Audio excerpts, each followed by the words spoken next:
আসসালামু আলাইকুম ওয়া রাহমাতুল্লাহি ওয়া বারাকাতুহু।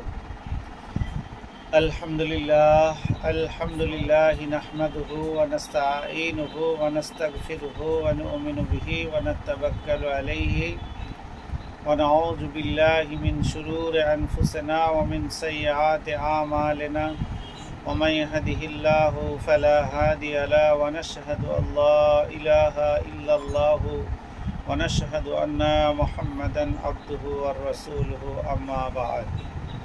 আপনাদের সামনে বিগত কয়েকদিন ধরে দ্বিতীয় খলিফা হযরত ওমর ফারুক রাদিয়াল্লাহু তাআলা আনহু নিয়ে ধারাবাহিক আলোচনা চলছিল।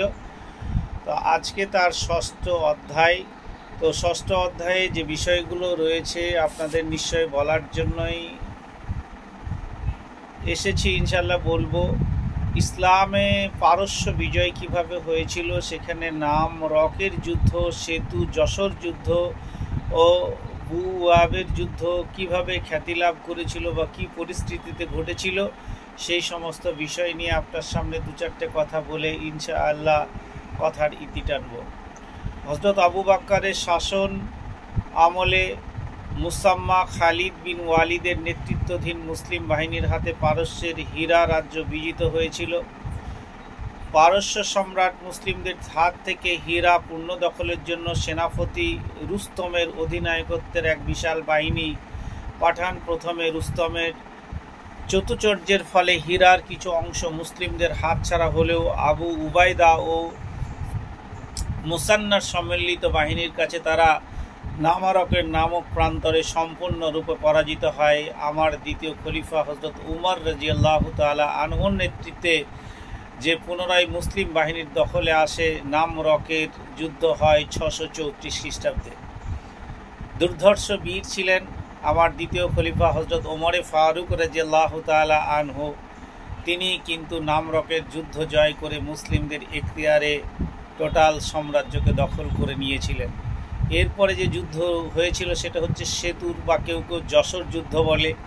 নামারকের যুদ্ধে শোচনীয় পরাজয় পারসিকদের জাতীয় গর্বে আঘাত হানে। এই পরাজয়ে গ্লানি মোচনের জন্য পারস্য সম্রাট বাহমানের নেতৃত্বে এক বিশাল বাহিনী প্রেরণ করেন ফুরাত নদীর উপরে।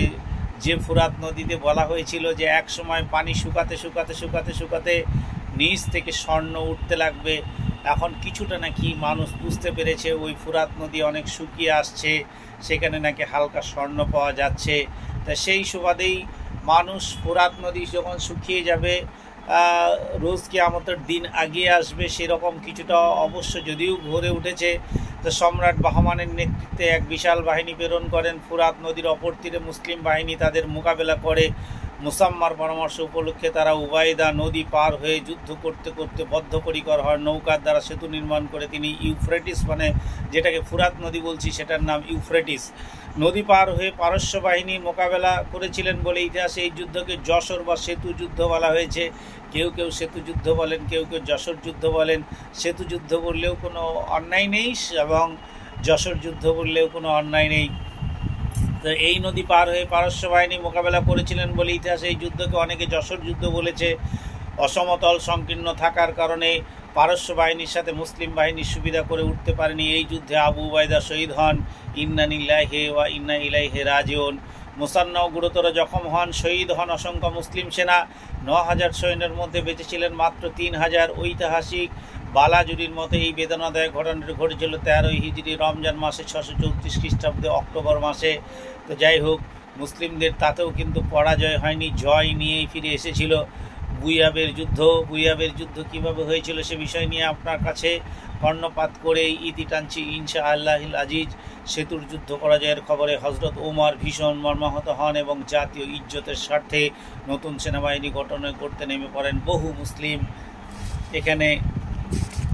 বহু মুসলিম খ্রিস্টান তার বলিষ্ঠ আহ্বানে সাড়া দিয়ে ইসলামের পতাকা তলে সমবেত হন। 635 খ্রিস্টাব্দে কুফার কয়েক মাইল দূরে কুবয়াত নামক স্থানে পারস্য বাহিনীর সাথে মুসলিম বাহিনীর তুমুল সংঘর্ষ হয়ে যায়।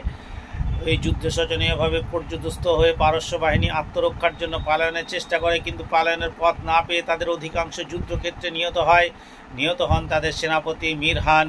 এই যুদ্ধ জয়লাভের ফলে মুসলিম আধিপত্যের সীমারেখা মাদাইনি পর্যন্ত বিস্তৃত হয় এবং মুসলিমদের মেসোপটেমিয়া নিম্ন অঞ্চল এবং বদ্বীপ অঞ্চলেও নিজেদেরকে কর্তৃক বিস্তার করতে থাকেন।